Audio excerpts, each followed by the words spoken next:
How did ancient humans survive the first winters?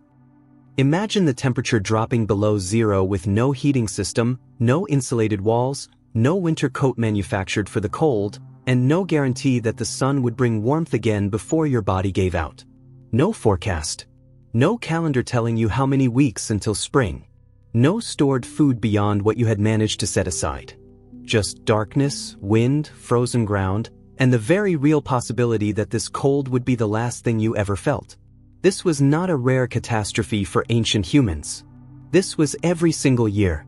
For hundreds of thousands of years, Homo sapiens and their predecessors faced winters that modern people, insulated by technology and infrastructure, can barely conceive of. And not just one or two bad seasons. Entire ice ages. Extended glacial periods that lasted thousands of years and pushed temperatures so far below what we consider normal that entire ecosystems collapsed around them. They survived anyway. And the story of how they did it is one of the most remarkable chapters in the entire history of life on this planet. Block 1. The cold they actually faced. Before understanding how ancient humans survived winter, it is essential to understand exactly what kind of cold they were dealing with. Modern winters in temperate regions are, by geological standards, relatively mild. We are currently living in an interglacial period, a warm interval between ice ages, and the winters most people experience today are nothing like what our ancestors regularly endured. During the last glacial maximum, which peaked approximately 20,000 years ago, average global temperatures were roughly 6 to 8 degrees Celsius lower than today. That difference sounds small until you understand what it means on the ground. Large parts of Europe and North America were buried under ice sheets kilometers thick. The tree line, the boundary above which forests cannot grow, was pushed dramatically southward. Much of what is now forest was open tundra, swept by winds with no vegetation to break them. In these conditions, winter temperatures in inhabited regions regularly fell to -20, -30, and in exposed areas even lower. Permafrost, permanently frozen ground, extended far south of where it exists today. Rivers froze solid for months. The megafauna that humans depended on for food migrated or became nearly impossible to hunt. This was the baseline. This was the normal winter that ancient humans built their survival strategies around. Not a once-in-a-generation extreme event. The standard season, returning every year for thousands of generations. Block 2. Fire, the technology that changed everything. The control of fire is the single most important technological development in human prehistory, and winter is the reason why. Evidence of controlled fire use by early hominins dates back at least 1 million years, with some sites suggesting intermittent use even earlier. By the time Homo sapiens was anatomically modern, fire was not a novelty. It was as fundamental to daily life as breathing. But understanding fire as simply a source of warmth dramatically undersells its role. Fire was a complete survival system. It extended the day, allowing activity and social interaction after darkness fell, a critical advantage during the long nights of northern winters when daylight could shrink to as few as 6 or 7 hours. It transformed inedible or marginally nutritious food into fuel-dense meals, effectively increasing the caloric value of whatever the group had managed to obtain. It dried wet clothing and gear, preventing the hypothermia that soaked insulation causes within hours. It hardened wooden tools and weapons, making hunting more effective precisely when hunting was hardest. And it kept predators at a distance during the long nights when a sleeping group was most vulnerable. The social function of fire was equally important. A controlled fire around which a group gathered created a physical anchor for community. It was where knowledge was transmitted, where decisions were made, where the sick were cared for and the injured recovered. The hearth was not just heat. It was the organizational center of prehistoric society, and in winter, it became the boundary between survival and death. Archaeological sites from across Europe and Asia show that during winter months, groups that were otherwise spread across wide territories contracted around reliable fire sources. The fire did not just warm bodies. It concentrated people, and concentrated people meant concentrated knowledge, labor, and mutual protection. Block 3. Shelter, engineering without tools. fire alone was not enough. Without adequate shelter, even a fire could not hold back a winter that dropped to -25 degrees with wind. The shelters ancient humans built varied dramatically by region, available materials, and the specific demands of their environment. But across all of them, the same engineering principles appeared: insulation, wind protection, heat retention, and structural stability under snow load. In regions where large mammals were abundant, bones and tusks, particularly from mammoths, provided structural frameworks that could not. Sites in Eastern Europe and Russia from 25,000 to 15,000 years ago reveal the remains of elaborate circular structures built from mammoth bones, with the heavy skulls and jaw bones used as foundations and the long bones forming arched supports. These structures were almost certainly covered with hides, creating an insulated shell that could maintain a livable temperature inside even when the outside world was lethal.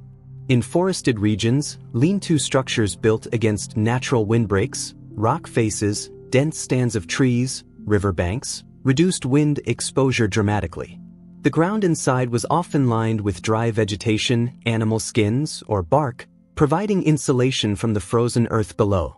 Losing heat through direct contact with frozen ground kills a person faster than losing it to cold air. Ancient humans understood this without knowing the physics, and every shelter excavated from cold climates shows evidence of ground insulation as a priority.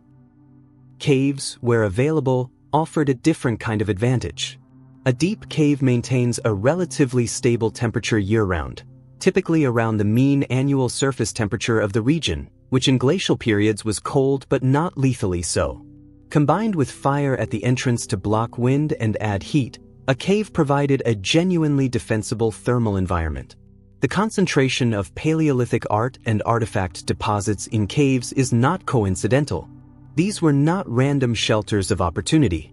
They were repeatedly occupied winter refuges, passed down through generations as known safe locations. Block 4. Clothing, the portable shelter. The human body, stripped of technology, is poorly designed for cold. Compared to every other large mammal that inhabits cold environments, Homo sapiens is physically under-equipped. No thick fur, relatively little subcutaneous fat, large surface area relative to body mass, extremities, fingers, toes, nose, ears, that lose heat rapidly and are vulnerable to frostbite within minutes in extreme cold. The invention of tailored clothing was not a comfort upgrade. It was a survival imperative that made human expansion into cold climates physically possible. Evidence of sophisticated clothing manufacture appears in the archaeological record well before the last glacial maximum. Bone needles, small, precisely made, with drilled eyes, have been found at sites dating back 50,000 years and possibly earlier. These were not tools for rough stitching. They were instruments of precision tailoring, capable of producing fitted garments that trapped body heat efficiently. The difference between a draped hide and a tailored garment is the difference between adequate and survival-grade protection. A hide thrown over the shoulders leaves gaps at the wrists, ankles, and neck where heat escapes and cold air penetrates. A tailored garment, fitted at every opening, layered to create insulating air pockets, with separate pieces for hands and feet, can maintain core body temperature in conditions that would be fatal without it. The materials used reflected deep ecological knowledge. Different animal hides have dramatically different insulating properties, and ancient hunters understood these differences precisely. Reindeer hide, used by Arctic peoples for thousands of years, is among the most effective natural insulators known. Each hollow hair shaft traps air individually, creating insulation at the microscopic level that modern synthetic materials only recently surpassed. The choice of which animal to hunt and how to process its hide was not arbitrary. It was the product of accumulated generations of trial, error, and careful observation. Block 5. Food storage and the winter calendar. Surviving winter required solving a problem that no amount of fire, shelter, or clothing could address alone. Food runs out. The large game that provided most of the caloric density ancient humans depended on became scarce, inaccessible, or simply absent during the deepest winter months. Vegetation was buried under snow or stripped of nutritional value by frost. Fish populations withdrew to deeper, slower-moving water that was difficult to access through ice. The solution was preparation, a systematic, community-wide effort to accumulate surplus during the abundance of autumn and store it against the scarcity of winter. This was not casual. It was the primary organizational focus of life in the months before cold arrived. Meat could be preserved through freezing. In glacial climates, the environment itself provided a reliable storage system, or through drying, smoking, and the rendering of fat. Fat was particularly critical. While protein alone is insufficient to maintain body function in extreme cold and can actually cause a condition known as rabbit starvation, where the body cannot process lean meat fast enough to meet energy demands, fat provides dense, metabolically efficient fuel that the body in cold conditions burns preferentially. Ancient hunters knew that a fat animal was more valuable than a lean one, not just quantitatively but qualitatively, and hunting strategies in the pre-winter period specifically targeted animals that had spent the summer accumulating fat reserves. Plant-based foods were dried, processed into dense preparations, and stored. Nuts and seeds, high in fat and protein, were gathered in quantities that far exceeded immediate needs. Root vegetables that could survive freezing were cached in pits dug below the frost line, where stable sub-zero temperatures prevented decomposition without destroying nutritional value. The management of these stores required social organization and trust. A food cache that one member of the group had spent weeks accumulating represented a collective resource that everyone depended on. The social rules around sharing, reciprocity, and the punishment of theft were not abstract moral principles. They were the operational parameters of a survival system that failed if any part of it was compromised. Block 6. The social architecture of winter survival. Winter killed individuals. It rarely killed well-organized groups. The social structures that ancient humans maintained during winter were not simply cultural preferences. They were survival mechanisms as functionally important as fire or shelter, and the archaeological record reveals their complexity in ways that are still being decoded. Group size during winter was carefully calibrated. Too small a group lacked the labor diversity and specialization needed to maintain all survival functions simultaneously. Someone needed to hunt, someone to process hides, someone to maintain fire, someone to care for children and the ill. Too large a group depleted local food stores faster than they could be replenished and created logistical demands that a fixed winter camp could not support. Evidence from Paleolithic winter sites suggests that optimal winter group sizes clustered around 25 to 50 individuals, large enough for functional specialization and mutual protection, small enough for a defined territory to support through the cold months. These groups were not random assemblies. They were structured social units with defined roles, established hierarchies, and clear rules about resource distribution. The role of the elderly in winter survival has been dramatically underestimated in popular accounts of prehistory. Older individuals who could no longer hunt or perform heavy physical labor were nonetheless invaluable repositories of accumulated knowledge. They remembered which winters had been worst and what had saved the group. They knew the locations of food caches from decades past. They understood the signs that preceded a severe cold snap or an early thaw. In a world without written records, a living memory was the most precious survival asset a group could possess, and the social structures of winter communities protected it accordingly. Block 7. The psychological dimension. Survival in extreme cold is not only a physical challenge. It is a psychological one. Modern studies of individuals subjected to prolonged cold, darkness, and confinement document a predictable cascade of psychological effects. Disrupted sleep, reduced motivation, cognitive slowing, increased irritability, and in severe cases, a dissociative detachment from reality that impairs decision-making at precisely the moment when good decisions are most critical. Ancient humans faced all of these pressures without any of the psychological tools modern people take for granted. No understanding of seasonal affective disorder, no artificial light to compensate for reduced daylight, no ability to predict with certainty how long the worst conditions would last. What they had instead was ritual.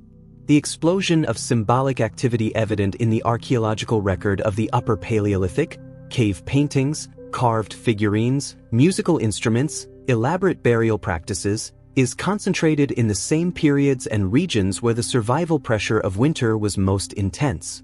This is not coincidental. Ritual served a function that was as practically important as food storage. It managed the psychological state of the group during the months when psychological deterioration could be as fatal as physical exposure. Collective ceremonies that marked the passage of winter, that celebrated successful hunts, that mourned the dead and reaffirmed the identity and continuity of the group, kept individuals psychologically functional in conditions designed to break them. The famous cave paintings of Lascaux and Altamira were not decorative projects undertaken in moments of leisure. They were products of communities under existential pressure, using every tool available, including the tool of shared meaning, to hold themselves together until winter ended. Closing. Ancient humans survived the first winters because they refused to face them alone. Every strategy that kept them alive, the fire, the shelter, the tailored clothing, the stored food, the social hierarchy, the ritual, was a collective achievement. No individual human being, stripped of their community and placed in a glacial winter, would have survived. The species survived because it had learned, over hundreds of thousands of years of brutal iteration, that the group was the survival unit. Not the individual. Not the family. The group. We tend to think of our ancestors as solitary figures huddled in caves against the cold, barely hanging on, waiting for civilization to rescue them from the brutality of nature. The reality is almost the opposite. They were sophisticated social engineers operating highly optimized survival systems under conditions that would collapse modern infrastructure within days. The winters they endured were longer, colder, and more dangerous than anything recorded in human history since agriculture and permanent settlement changed the terms of survival. They faced those winters without the accumulated technological cushion that insulates modern life from its own fragility. And they not only survived, they generated, in the process of surviving, the social complexity, the symbolic thought, the technological innovation, and the collective memory systems that eventually made everything that followed possible. Every heated room you have ever sat in, every winter coat that kept you warm, every meal you ate in January without thinking about where it came from, each of these things is the end point of a chain of solutions that began with someone, somewhere, in the dark and the cold, making a decision that kept their group alive one more night. They solved the problem of winter. And in solving it, they built the foundations of everything we are.